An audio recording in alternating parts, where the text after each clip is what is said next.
जिउतिया व्रत की कथा। दो बहन थी, एक का नाम था सुखिया और दूसरी का नाम था दुखिया। दोनों भाग उनके नाम जैसा ही था। दुखिया गरीब थी और बहुत दुखी रहती थी। सुखिया अमीर थी और हमेशा सुखी रहती थी। दोनों एक ही गांव में रहती थी।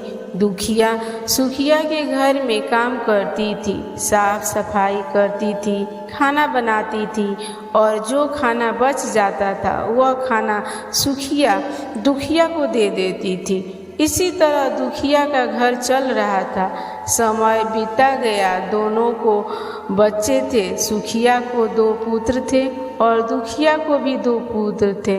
जब जिउतिया का व्रत आया तो दोनों बहन जितिया का व्रत रखी थी। दुखिया सुखिया के घर में काम करती थी। व्रत के दिन दुखिया ने सुखिया के घर जो चावल फटका उसके जो खूदी निकला वह अपने लिए रख ली और साफ चावल सुखिया को दे दी। फिर साग को चुनी, बढ़िया वाला साग सुखिया को लिए रख दी और जो डंठल था वह अपने लिए रखी।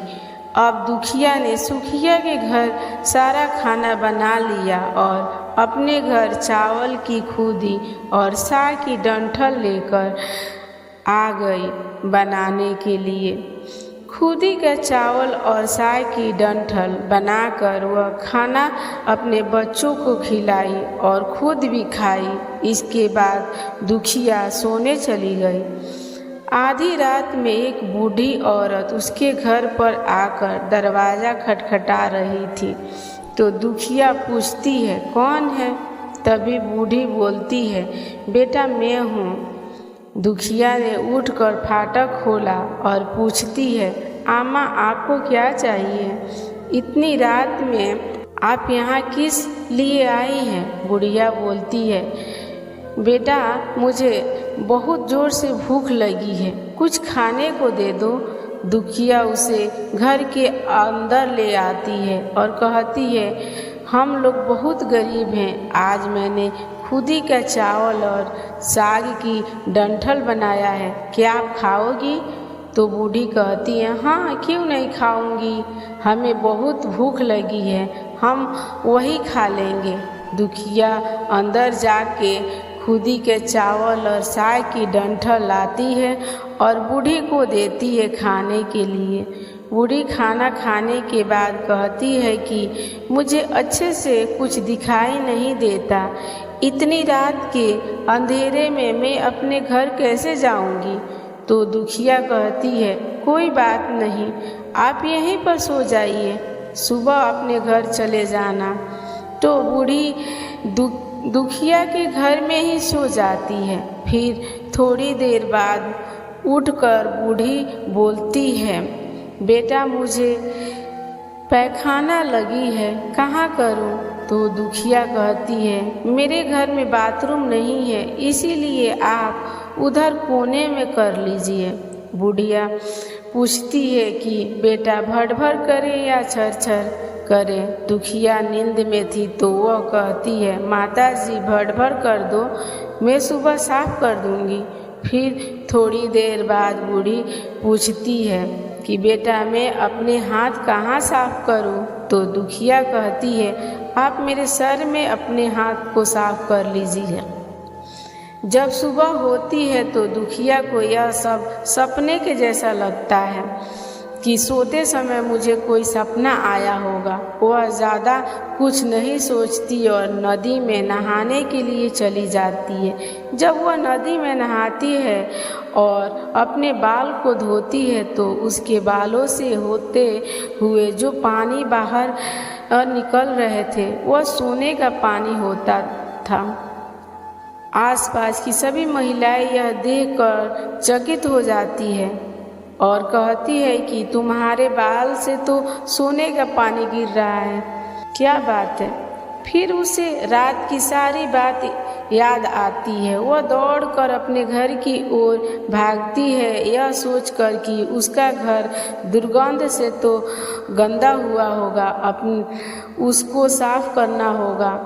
जब वह अपने घर में जाती है तो देखती है कि घर के हर कोने में ढेर सारा सोना बिखरा पड़ा होता है। यह सब देखकर दुखिया बहुत खुश हो जाती है और सोचती है कि जीत बाबा की कृपा है, यह सब जो माता का रूप धारण करके मेरे घर आए और मुझे इतना आशीर्वाद दिए।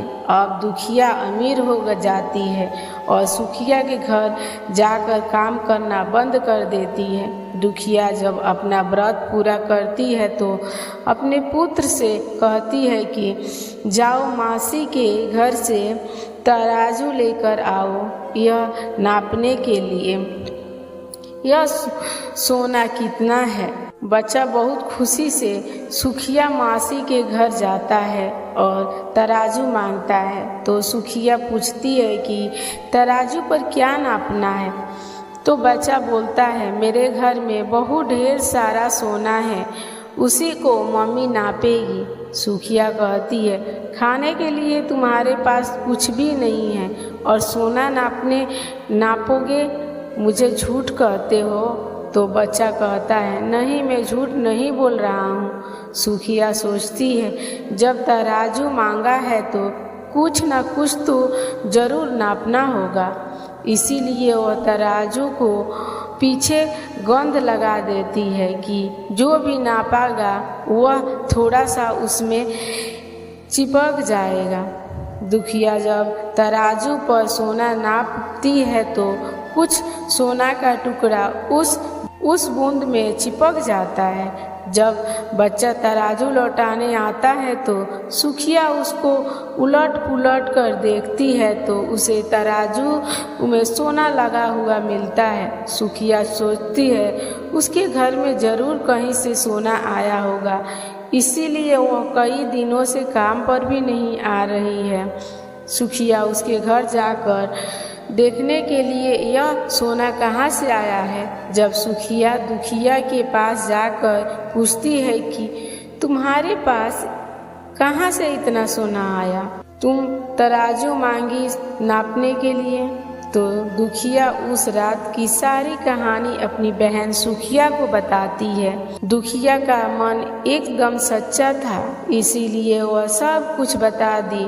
लेकिन सुखिया के मन में लालच आने लगा कि दुखिया के पास हमसे भी ज़्यादा धन आ गया है।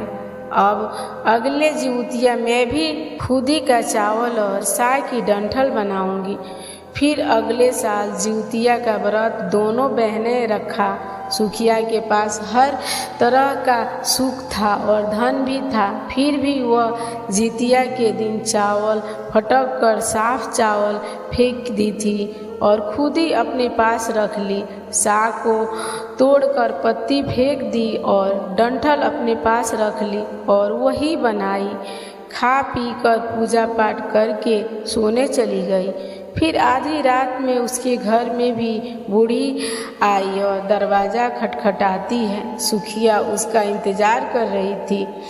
वह तुरंत दरवाज़ा खोलकर बूढ़ी को घर के अंदर ले आती है। बूढ़ी बोलती है मुझे बहुत भूख लगी है, कुछ खाने को दे दो। तो सुखिया कहती है मैंने खुद ही के चावल और डंठल का साग बनाया है। बूढ़ी बोलती है कोई बात नहीं, मैं खाऊंगी। तो सुखिया परोस देती है। बुढ़िया बोलती है मैं घर नहीं जा सकती, मुझे दिखाई नहीं देता। तो सुखिया कहती है कोई बात नहीं, आप यहीं सो जाओ। थोड़ा देर बाद बूढ़ी फिर बोलती है कि मुझे पैखाना लगा है, कहाँ करूं? तो सुखिया कहती है वहीं कोने में कर लीजिए। फिर थोड़ी देर बाद बूढ़ी पूछती है कि भड़ करे या छर। इस समय सुखिया को याद नहीं आता है कि दुखिया ने क्या बोला था। तो सुखिया बोलती है माँ छर कर दीजिए। फिर बूढ़ी पूछती है कि बेटा मैं अपने हाथ कहाँ साफ करूँ? सुखिया कहती है मेरे सर में साफ कर लीजिए। बूढ़ी अपना हाथ सुखिया के सर में साफ कर लेती है। जब सुखिया सुबह उठती है तो उसका पूरा घर गंदगी से भरा पड़ा होता है और उसके बाल में भी बहुत गंदगी लगी होती है। यह सब देखकर सुखिया बहुत दुखी हो जाती है और उसे बहुत गुस्सा भी आता है। वो अपनी बहन दुखिया को बुलाती है और उसको गुस्सा करती है कि तुमने हमसे झूठ कहा और मेरा पूरा घर गंदा करवा दिया। तो दुखिया पूछती है कि तुम्हें क्या कहा था, भड़भड़ या छरछर? तो सुखिया कहती है मैं तो छरछर बोली थी। तो दुखिया कहती है यहीं पर तो तुमने गलती करी और तुम्हारे पास तो सब कुछ था, किसी चीज़ की कमी नहीं थी, फिर भी तुमने लालच किया।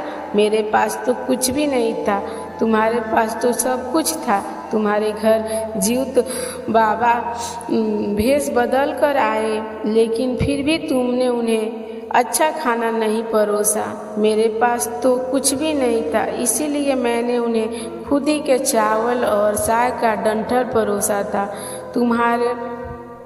तुमने अपने घर आए भगवान का अपमान किया। सब कुछ रहते हुए भी तुमने साग और भात खिलाया।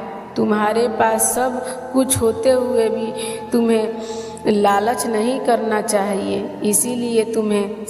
इसीलिए तुम्हारे साथ बुरा हुआ।